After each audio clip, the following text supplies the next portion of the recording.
Thank you, and welcome back to the Patriots 300 Level Podcast. My name is Eric, and I'm joined by my co-host Kevin. Welcome back for our 89th episode, where we'll be breaking down the Patriots' 53-man roster and previewing the upcoming season, as well as previewing their first game, which is this upcoming Sunday versus the Las Vegas Raiders.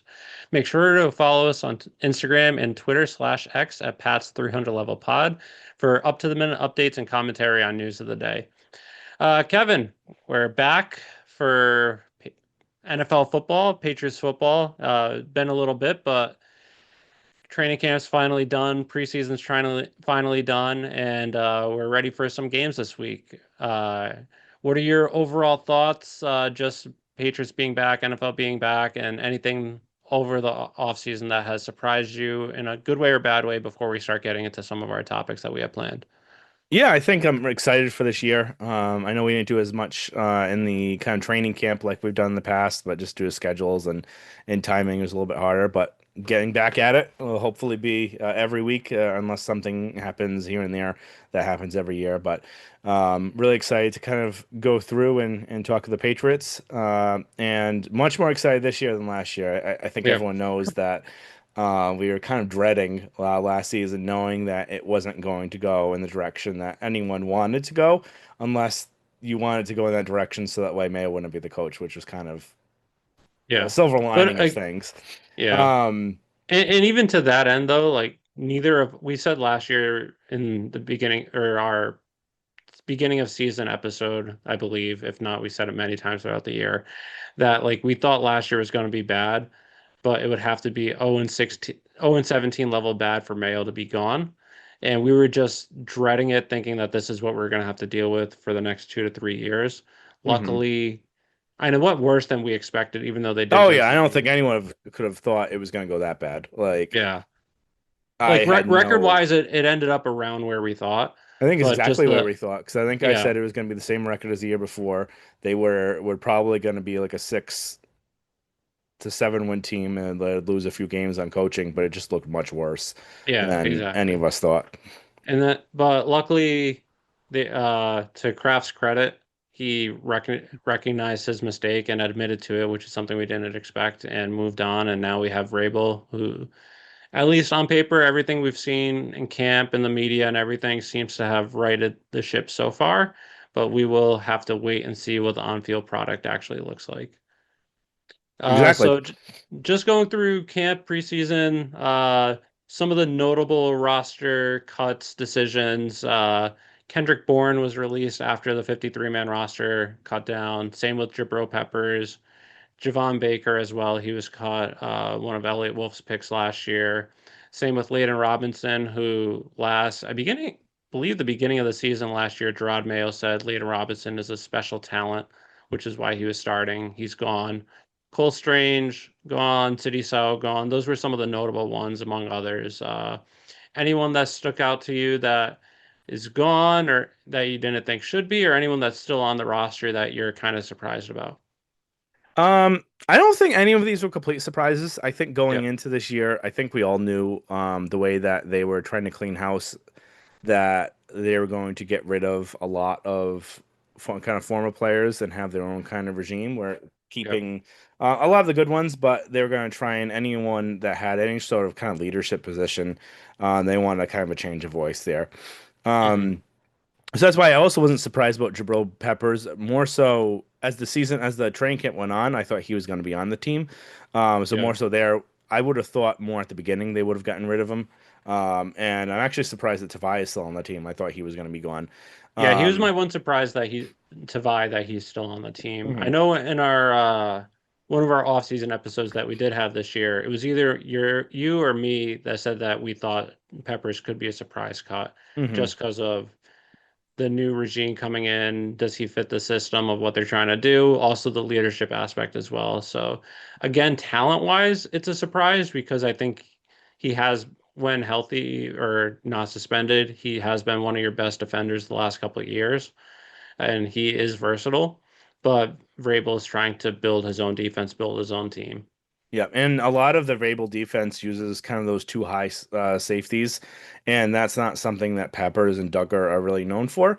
And Yeah, I think one of the things is that we saw that they're trying to get trade Duggar. I think it is basically one of the two at most they would keep. Yeah. And Duggar is more kind of dead money than if they were to get rid of Peppers. Yeah. So if you're going to be paying that money anyway, it makes sense to maybe just keep Duggar. Although I think Peppers is better than Duggar. I agree. Um, that's It probably depends what on it what came they're trying down to to. use. If you're gonna move Duggar more into being like a linebacker type role, Mhm. maybe, but for the true safety position, I think Peppers is better. Yeah. But Um, Peppers is also good inside the box too. But yeah. And then so like Bourne isn't surprising. yeah, He's getting older. He hasn't really shown. I like Bourne as a player, but he's never actually shown more than what 30, 40 catches a year, and then always being in the wrong spot, not knowing the play, running the wrong route, making a bad fumble. And just at his age, it makes sense to go younger there. yeah, Um, Everyone else, not really a complete shock. I was a little surprised about City So, just because he did do well in his rookie year with Bill yeah. O'Brien. And going to Josh McDaniels, I thought the change in the scheme might do well for him, but I guess that didn't end up working out. Yeah, no, I agree. Other than that, there wasn't really too much surprising. I thought Tavai would be shipped out of here early on, but he's still here. But again, he's on IR too, so we don't really know. Polk is on IR, but it's essentially if he wasn't injured, he would have been out of here, placed on Foxborough, or placed on IR with Foxborough flu, just so that Elliott Wolf doesn't look terrible for cutting a second round pick a year later. Essentially, a late first round pick, early second round pick with pick 37, which is essentially a late first round pick. But other than that, everything seemed to make sense. Chisholm making the roster. Uh, what was his name? Ponder as well, another undrafted free agent. I guess one other surprise was Swinson, the fifth round defensive end from LSU. He was cut, but overall, everything else seemed to make sense. Not too many surprises. Yep. I think kind of going through the roster, I think the biggest thing here is just I think there's just a little lack of depth on the roster too. Yeah, So I know bring that up where they did make a lot of change, but there's only so much change you could do in an off season.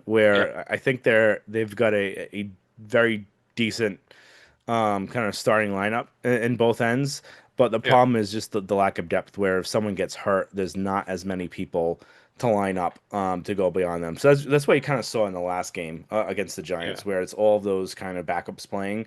Our Mhm. backups did not do well against the Giants backups. Just the depth there, just isn't as much, and that's kind of expected. Where and something Vrabel even mentioned too, where you build your depth through the draft, and Yeah, saying that we haven't had great drafts through the last few years, especially when you throw out pretty much every single pick you had last year, except for Drake May, when he was the kind of the consensus pick. So it would be yeah, really funny to see what would have happened if they actually it wouldn't be funny for us, but like in an alternate universe, what would have happened if they didn't have the fourth overall pick? What happens if they had like the 15th? yeah, Would they potentially have no one on the no one drafted from last year? I think that'd be kind of an interesting thing to see. And on that yeah. note, just wanted to go to a report from the bald guy. What's his name? From the Herald. Oh, Andrew Callahan. Andrew Callahan was mentioning how that a lot of these kind of cuts aren't a referendum on trying to get rid of male players as is Elliot Wolf identified players. And coming from him, where he was a big kind of Elliot defender, I think it's really telling knowing that Elliott's days are numbered, like we thought, like we mentioned Yeah, beforehand, where Vrabel brought in his guys. He brought in Cowden, Cowden, and then he brought in Stretch. Stretch, where they're eventually going to take over, and then Elliott's going to be either like painting walls one day at the stadium to fill his contract, or he'll be out somewhere else, or Yeah, maybe he'll be managing the soccer team, so that way he still has a job. But yeah. I think just moving on, just looking at the roster too. Uh, I guess the biggest issue the last 4 years, 5 years has been the offensive line. And again, we don't know if it's going to work out, but they have pretty much rehauled the entire offensive line this year compared to last year, where you have Will Campbell starting at left tackle. Again, your number fourth overall pick. Again, there are some concerns, but we'll see how he does. He did play well in the preseason. He I was think the big thing iffy. there too is will he be an upgrade from what they had last year? I'd highly bet he would be. I Yeah, it's think tough at not to be. yeah, I think at worst he's going to be a 15 to 20 like left tackle, and that's Yep. not terrible if you have the rest of a good line. So Yeah.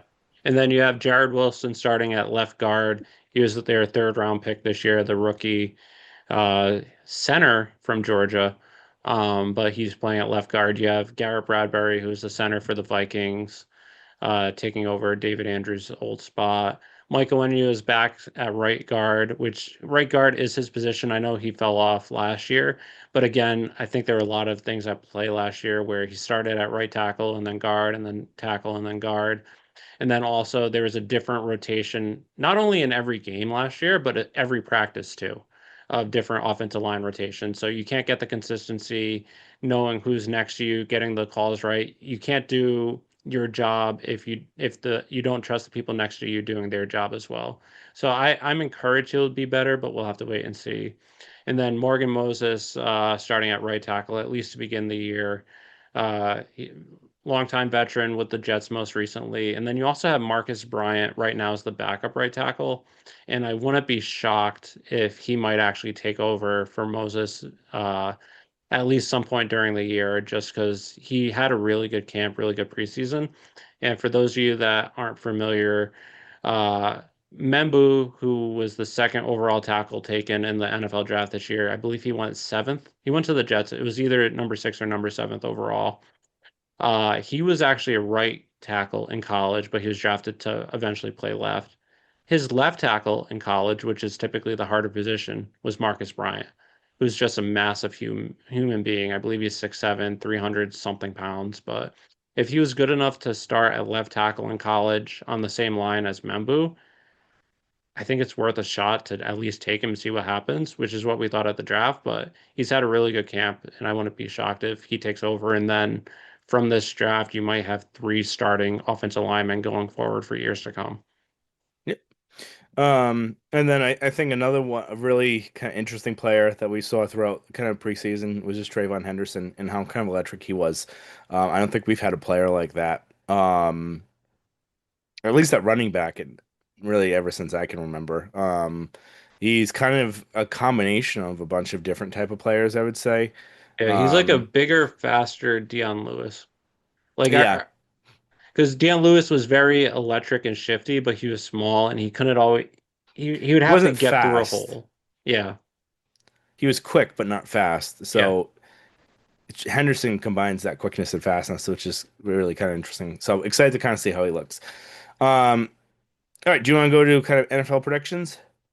I guess one more thing on the roster before we go is I guess one of the either surprising or just disappointing things is Keon White. I was hoping would have a big year this year. He seems to have been replaced as a starter by Cleavon. I don't know how to pronounce his name. The guy from the Jaguars who went to, I believe he was with the Raiders last year. Jason. He was a first round pick. Had some talent when he was drafted. And he's been having a good camp, but Keon has fallen behind him in the starting role, which I was expecting a big year from Keon this year, but we'll have to wait and see. Maybe he'll be able to learn the defense more, pick it up, and then find his way back into the starting lineup. Yeah, I think too with Keon, I think it'll help having a real coach again on defense, someone that can Yeah. help him with his development. Where in his second year, that's when you try and hope to grow Hmm. as a player, and having kind of that, and him even admitting it last year, how not having the coaching that he wanted Yep. kind of really hurt his development. So it'll be interesting to see how he is with Vrabel. I did think it was funny. There's a video today that was posted of Vrabel blocking Chazen and actually Yep. blocking him well. And I was like, I don't know if that's a good sign that a 50-year-old man can block Yeah. your one of your edge rushers, but it'll be kind of interesting to see. All right, NFL predictions. Who do you got for your division winners? So East, I have Bills. North, I have the Bengals. South, I have the Texans. And West, I gotta go with the Chiefs again until I'm proven wrong. Last year, I know the last 2 years I didn't, but Until they're proven that they're not going to win it, I'm going with Chiefs.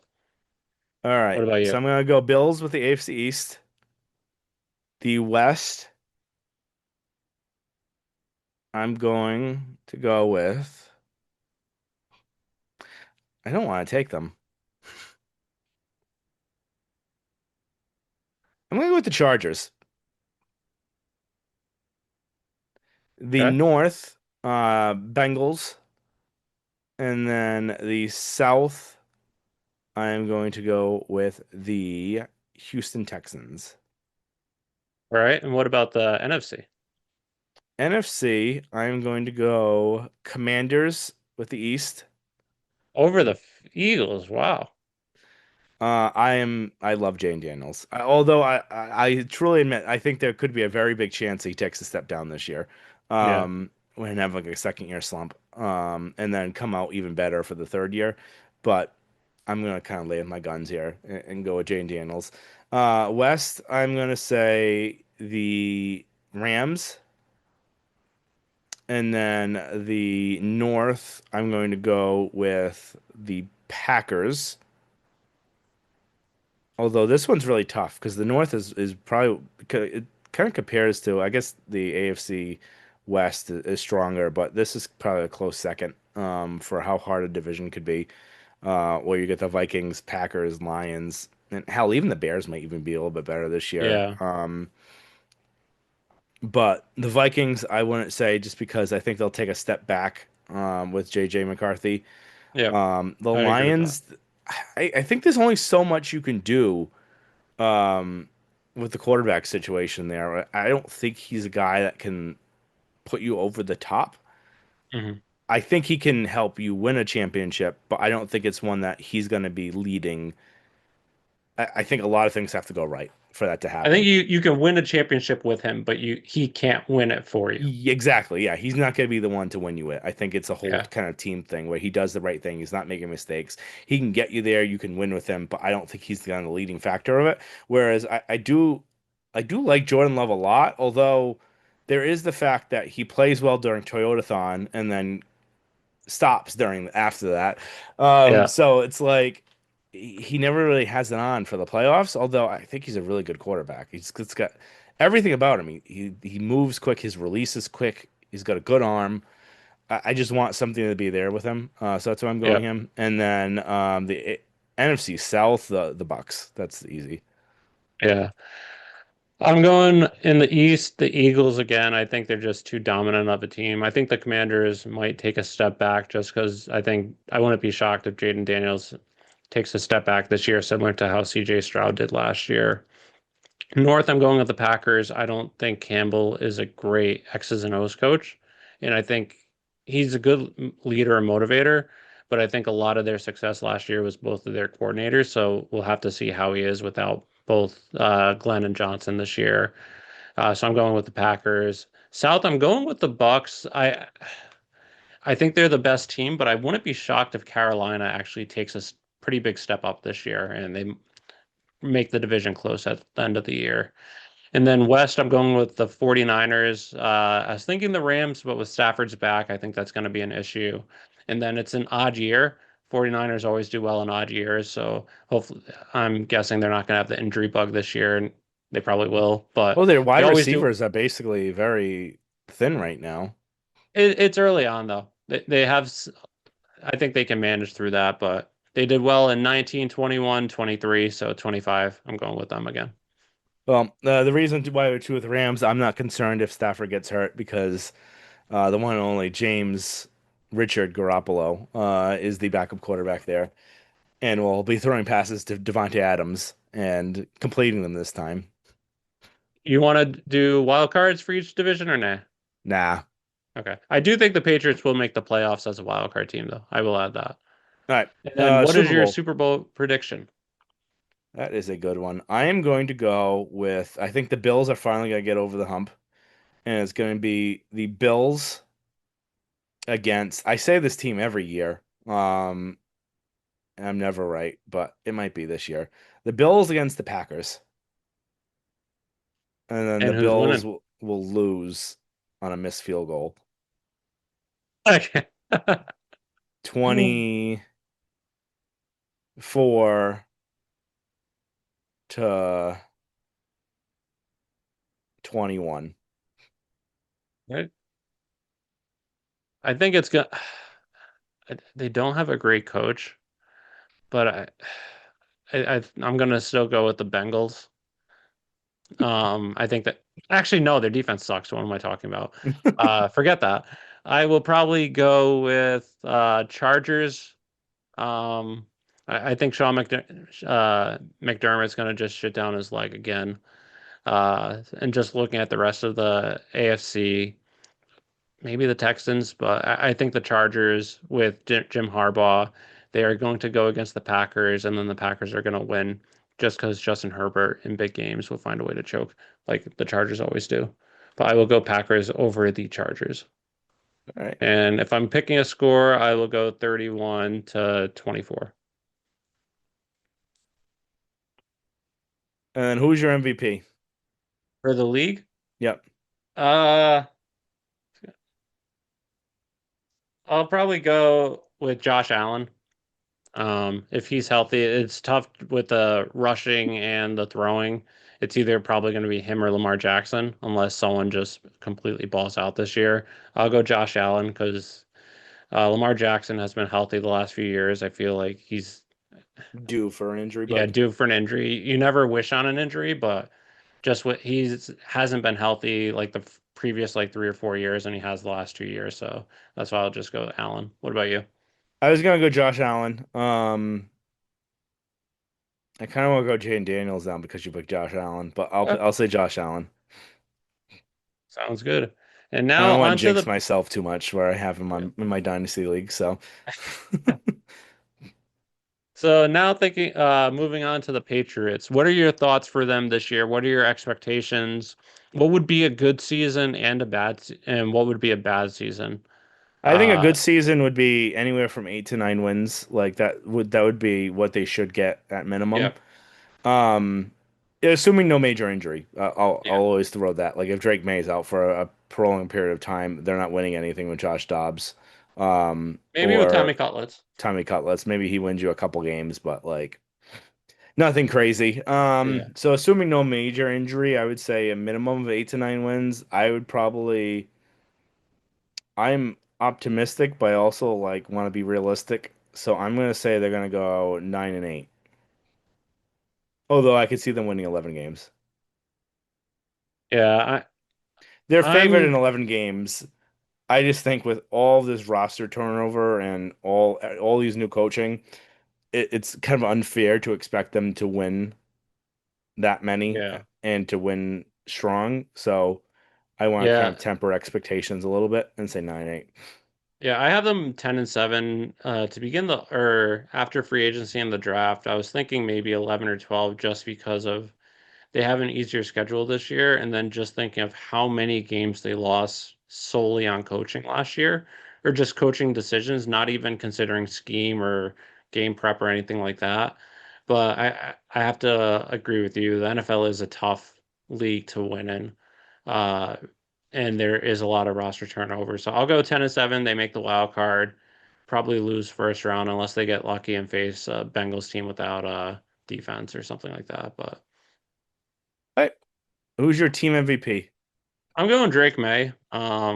As long as he doesn't pull a Mac Jones and regress year two, typically quarterback's the most important person. If the Patriots are going to have success, Drake May is going to have to start leading the way. So I think he's capable. He's definitely much more talented than Mac was. And then having Josh McDaniels here and a good coach and Vrabel this year as well, that should help him hopefully progress. Yeah. This one's hard for me because like again, it's a lot to put on our shoulders as a second year quarterback and basically having your first year wasted. Yeah. Um, and I was between him or Gonzalez, but with Gonzalez's injury, um, I don't know when he's gonna get out there. Yeah, so I'm gonna go with him with Drake May. Who's your offensive player of the year? Trayvon Henderson. Interesting. And mine will be, might be a shock to everyone listening, maybe, maybe not. but Chisholm. I am going with Ass Man. Oh yeah, that's a good one. That's a really good one. I think he's gonna take a big step forward this year. He took a huge step from year one to year two. He's supposedly the coaching staff has been raving about him this year in the offseason. I think he realistically could be 1,000 yard receiver this year, 6 to 8 touchdowns. They don't have too many true weapons at the wide receiver position. We'll have to see how Diggs is coming back on his injury. I know he's listed as healthy and not on the injury report, but I think Assman is having a huge year. Kayshon Boutte. Major fight going on right now in the Eagles Cowboys game. Um, and so my defensive player of the year, I am gonna have a shocker because I think there's between the two players that are gonna be injured. So one, I think Gonzalez is gonna miss at least a couple games in Yeah. the beginning. It doesn't sound like he's even really kind of close right now, to practicing. And their other cornerback, when I'm blanking on his name, Carlton Davis. He's always good to Yeah. miss like 3 to 4 games a year. I'm gonna say Alex Austin. I think he's gonna have a really good Ooh, year. I like He's that. he's kind of shown more and more each year. And I still think it's funny. Greg Bedard said he didn't look like an NFL player, and he Yeah. ended up having kind of the highest like PFF ratings afterwards in that year. Yeah. And then had a really good year last year when he played. I think the time that he's gonna get based on like just injury situation. I think he's gonna kind of shine there. Yeah, no, I think that's fair. I am going with Barmore. I think him coming back healthy, having a whole offseason to get back, especially also having Milton Williams next to him, who will have some double teams as well. I think Barmore is really going to shine this year and hopefully pick up where he left off a couple of years ago before he had the medical issues. I was thinking that too. I don't know enough about reoccurring blood clots, and if you've had Yeah, it done that's fair. twice, how likely you are to get it a third time. That's why I didn't go with him. Yep, that's fair. And then rookie of the year, I'm assuming I know who you're going with since he was your offensive player of the year. Yep. I'm going with Jared Wilson. I just in Josh McDaniel's system, I think Trayvon's going to have a good rookie year. I just don't. I think it's going to be too inconsistent from week to week of how much touches and playing time he actually gets. Jared Wilson has looked really good in camp. I think he might be one of your most dependable offensive linemen this year. Right. Most improved, This could go on like I have two because technically he didn't really have a good year last year. Drake May. yeah, Is one. So I'm going to give two names: Drake May and then Demario Douglas. Just because Vin Pelt had no idea how to use a slot wide receiver last year, so he's going to be seeing a lot more touches, assuming he yeah, stays healthy. yeah. For me, if he's going to be my offensive player of the year, I feel like Ass Man has to be most improved. But if I'm going with someone else that's not him, since I already have him listed for something, I will go with Jalen Hawkins, But safety. Jalen Hawkins, oh, the their safety, starting safety. that really caught me off. I wasn't expecting you to go on defense here. Yeah. And then most disappointing, last one for the superlatives. Oh, this one's a good one. Why don't you go first? I'm gonna go Hunter Henry. I think he's been too healthy ever since he's come to New England. And he also doesn't turn his head around fast enough. And I think that's gonna really irk Vrabel. I wouldn't be shocked if Austin Hooper gets more reps as the season goes on. But I think Hunter Henry is gonna be a disappointing year from the tight end spot. Um, my most disappointing will be. Oh, this one's hard. I'm gonna say Ramondre Stevenson. I Fair. think just the amount of like fumbles he has, I Yeah. think is gonna get under the skin of both Vrabel and McDaniels. I think it's gonna continue again. He's just really from fumble prone, and then he's gonna end up losing the job to both Gibson and Henderson. I think. No, that's fair. I can see that. All right, so that's what we have for Patriots predictions and preview for this year. Just some news around the NFL before we get into the preview uh, preview of the Raiders. So I guess the biggest news in the NFL is just past week, even just month or two, is Micah Parsons being traded to the Packers. Dallas once again trading a 26-year-old superstar, face of the franchise. I get it from Dallas's point of view where it's tough to pay so many people a lot of money, top of position money, and then build a team around them. You're paying CeeDee Lamb to be top wide receiver or top-ish wide receiver money. You're paying Dak Prescott top quarterback money. Again, that's probably a mistake. You're paying Diggs top cornerback money, or you were. I don't know if they've restructured his deal or not. But if you also add on Micah Parsons as top linebacker money, that's more than half your cap on four guys, and it's tough to really build around them. Again, you can definitely put a lot of blame on them for not choosing the right guys to build around. I think Parsons definitely can be, but I also understand trading him and then getting two first round picks and starting defensive tackle who was in the Pro Bowl a couple of years ago. Again, with the Packers, though, they're going to be a good team, so those are late first round picks. If you're going to do this trade, why not do it before the draft so you know who you're getting and it helps your team this year?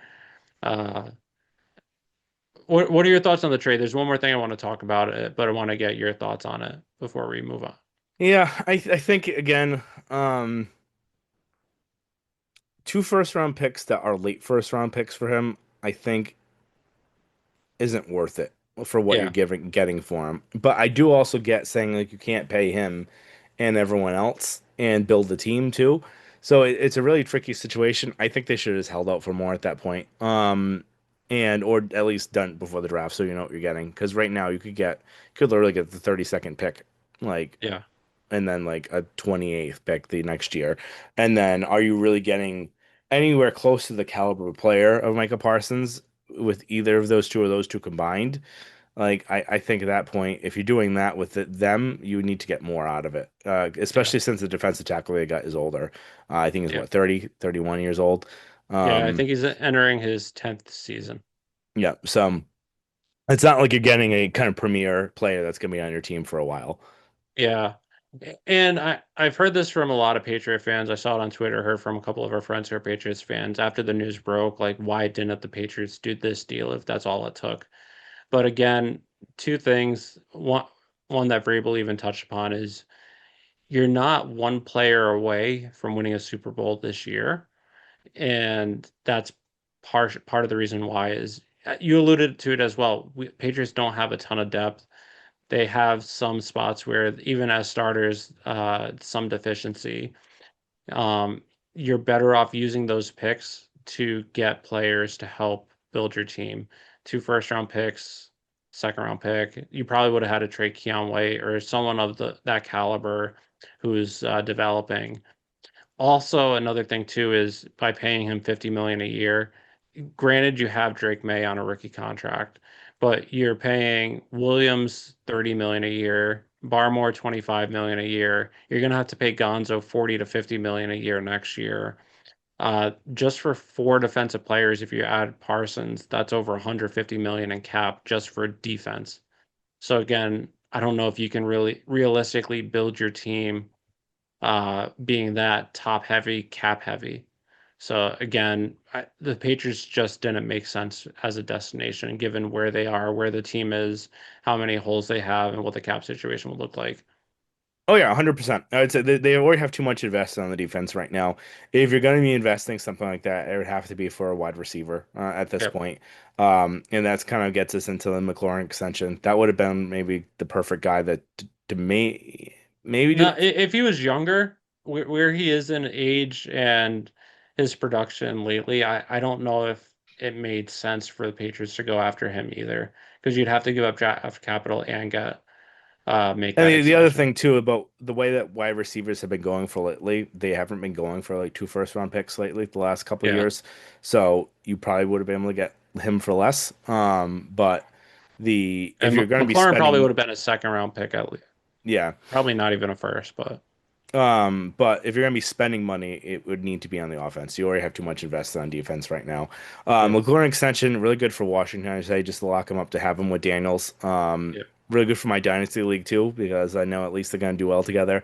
And I need Daniels to have a wide receiver. But from a Patriots perspective, um, I like him a lot. I would have liked having him, but again, um, I think it's the smart move by Washington to extend him and keep him on the team, Yeah, especially no, that while makes having sense. Daniels on a rookie contract. Yeah, agreed. All right, Raiders. Raiders Sunday, 4-13 last year, year one of Pete Carroll as head coach, Chip Kelly as offensive coordinator, and Patrick Graham still as a defensive coordinator. Geno Smith now is at quarterback, and they ended up drafting Genty this year in the first round. So really exciting playmaker there.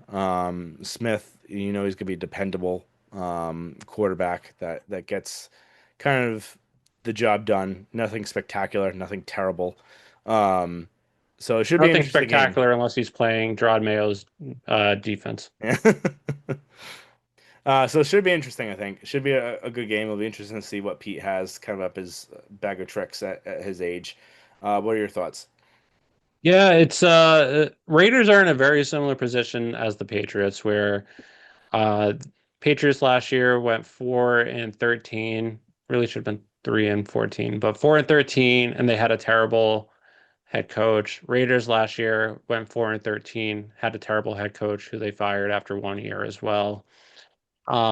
You're in a tough division where the top of the division has won the division the last 4, 5, 6 years, and it's tough to really compete with them.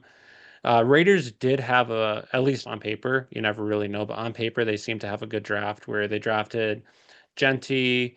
They also drafted a couple wide receivers that are supposed to uh, take over and possibly be starters for them this year. So they have some good. Sorry, one sec. This is the wrong one. They have some good playmakers on the offensive side of the ball.